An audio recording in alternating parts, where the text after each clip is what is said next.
InvestorIdeas.com Podcasts. Hello, and welcome to another episode of InvestorIdeas.com Podcasts. In today's podcast, I'm going to be going over a few public company announcements, the state of cannabis regulations in Canada, as well as the lack of analysts covering the U.S. cannabis industry. So, in recent news from CTV News, as well as CNBC, and a few other news outlets, they discussed how there was a recent submission from the Competitive Bureau towards Health Canada, reviewing the cannabis legislation published last Friday, specifically regarding THC limits and giving pot companies more freedoms around packaging and marketing as a way to boost competition, something that has been discussed pretty much since the inception of legalization within the Canadian market. Now, the Bureau believes that stronger competition in the cannabis industry would help foster innovation and benefit customers by providing them with increased choice and quality. Importantly, these benefits would serve to further displace illicit market activity and bolster the legal cannabis industry. Now, a 2022 survey from Health Canada found that nearly half of the 10,000 respondents who used cannabis in the past year purchased the substance exclusively from legal sources, which was an increase from 43% in 2021. Now, some believe that the true share of the illicit market is higher because of the stigma around revealing cannabis use, which does seem to have some legitimacy. Now, cannabis producers and shops have long felt that THC and packaging changes would chisel away at the market share illicit sellers have and help them reduce the hefty number of layoffs, facility closures, and write-downs they've taken in recent years to keep their businesses afloat. Stakeholders have told the Bureau increasing the limit to 100 milligrams for edibles could make edible cannabis products more appealing to consumers, especially those currently sourcing them from the illicit market, something I have talked about many times. And the Bureau suggested easing restrictions on cannabis promotion, packaging, and labeling, which would also give producers more room to innovate and help consumers make more informed purchasing decisions. And the Bureau also took aim at the cannabis licensing process and compliance costs, suggesting that they be made minimally intrusive to competition where possible. Now, right now, the process currently requires cannabis producers to have facilities near completed, a process that often costs millions before they can even have their licenses reviewed.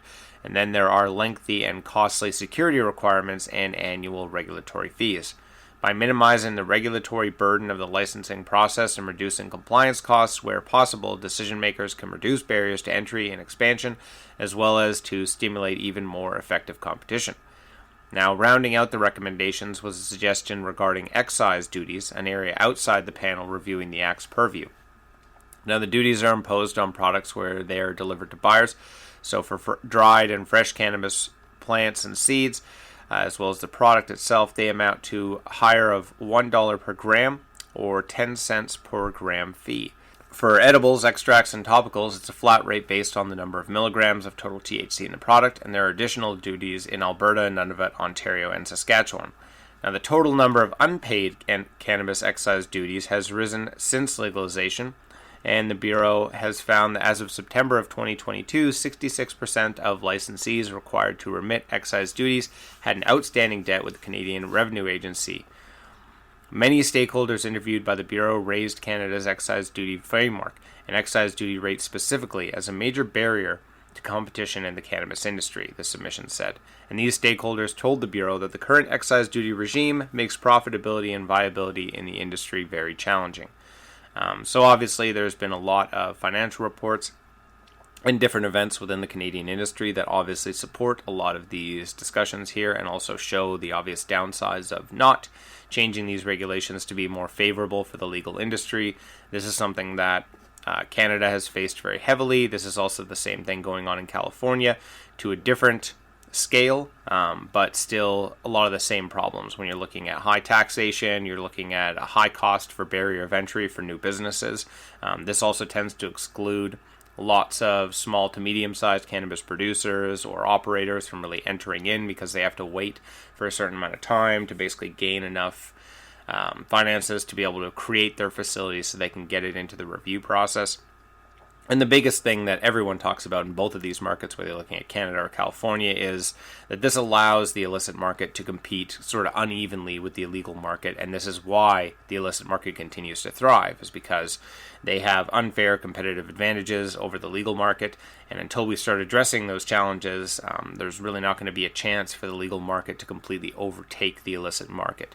So The Competition Bureau has officially submitted this towards Health Canada. We'll see what happens. Again, this has been discussed from a lot of different groups, a lot of cannabis lobbying groups in Canada, a lot of different groups in the US as well. I don't know whether this will actually get changed in any meaningful way. I think that the THC limits could probably be the first and easiest step to accomplish. I think that changing the taxation and the licensing operations is going to be a much harder sell to Health Canada. Obviously, they're collecting a lot of money from these taxation things, so it's a good thing for them. I don't think they're going to change that too dramatically anytime soon. And as well, for the licensing application and sort of the cost of operations, I see that that's going to be a harder thing to change as well, just because everyone's going to cite that this is all about safety, this is all about quality control, even though it doesn't really guarantee safety or quality control in any meaningful way. That will be sort of the precedent they can cite there. So I would imagine that THC limits would be the potential win here that could come through. At least for edibles, I think that would make a big change. It's a big thing that's holding back sort of the edibles market in Canada, is the fact that you have these really low doses still. And for a lot of people who have a higher tolerance, or any people who have come from the medical side and are looking, for some products from recreational markets, there's not really an option for them. Just because a 10 milligram dose isn't going to give them the effect that they need. So I think that would be the likely option that could change within the Canadian market within the next year. It's been discussed by a lot of different groups, and this is another one pushing it forward. But I think a lot of the other issues when you're looking at taxation and basically the entire regulatory process surrounding creating a cannabis business, either in Canada or the rest of the world, I don't think that's going to change anytime soon, because people are still very scared of cannabis, as I've talked about many times. When you look at a lot of the different news stories that are circulating around cannabis these days, most of them still maintain to be quite negative or skeptical of the benefits of the plant, and in general urge caution towards pretty much all consumers. Now, looking at some public company announcements, so AVCN Incorporated, trading on the TSX as AVCN and the OTCQX as AVCNF, announced the execution of a definitive asset purchase agreement between Shoppers Drug Mart and AVCN for AVCN's acquisition of assets of the medical cannabis by Shoppers business, with the final closing date set for July 31st of this year. Now, since the initial announcement in March of this year, we have worked diligently and collaboratively to develop and execute a seamless process for transitioning patients and address various patient product and operation matters through the build-out of mymedi.ca. Now, we wish to express our thanks to everyone involved, and in particular to Shoppers Drug Mart team, for getting us to this exciting milestone, stated Erez Azadian, the CEO of AVCN Incorporated. Now, as part of the agreement terms, AVCN will acquire specific assets of the business, including inventory and equipment, for approximately $2.6 million, and will pay Shoppers on a base earnout based on net revenues for the period of 2 years. And during the transition period, patients of Medical Cannabis by Shoppers are still able to purchase products on the Medical Cannabis by Shoppers platform until the closing of the transaction at the end of July, and then the mymedi.ca platform will be launched on the closing date of the transaction, at which point patients will be able to purchase through mymedi.ca. So when you're looking at, I talked very early about the Medical Cannabis by Shoppers program. Obviously, this is specifically focused on the online platform of it, which hasn't really been a huge success. I do think that AVCN could probably do more with it than Shoppers has, and I do think that this also continues to show that, at least within the Canadian market, there still is a lot of development that can be there for the medical cannabis industry. Again, it's still very kind of immature when you're looking at how long cannabis has been involved, supposedly medically, in most of the world, and sort of how underdeveloped most medical cannabis systems are. Again, there's not really a good example when you're looking at either the US or Canada of an area where they have medical and recreational, and the medical has been maintained and thoroughly developed. A lot of the times what we see is there's medical markets that can exist on their own, and then once recreational comes in, the medical market seems to drop away, or at least lose a lot of the key players or a lot of its key benefits, and very much true in Canada.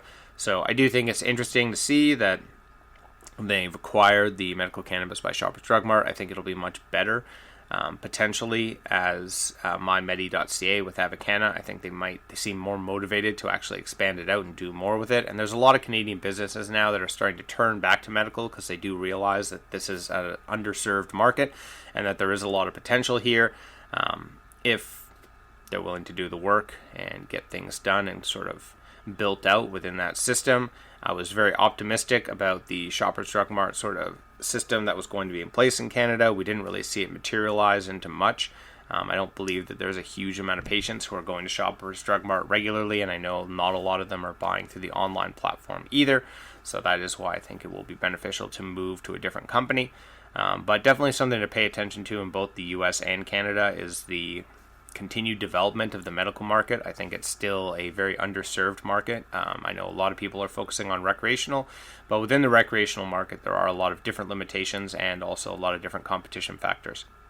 And hopefully as well, some companies are also motivated through the idea of being moralistic, or however you want to put it, on focusing on the medical industry, because that is the industry that gives the most validity and sort of integrity to the cannabis industry and gives the data that sort of pushes out the information that would say that cannabis isn't dangerous and that it is beneficial, which still needs to be pushed very heavily. I think that that's kind of the problem, which I'll talk about at the end here, is that for a lot of people who have been attached to the cannabis industry or very focused on cannabis, we've been trapped in our own bubble and have only seen that this is a positive thing. And obviously people would be stupid not to endorse this. But for a lot of other people, they still need much more data and much more convincing. And that's going to come from the medical market. So it's a good strategy for everyone to build out and continue to expand the medical markets throughout the world, because that's going to give the most sort of integrity and validity to this cannabis industry.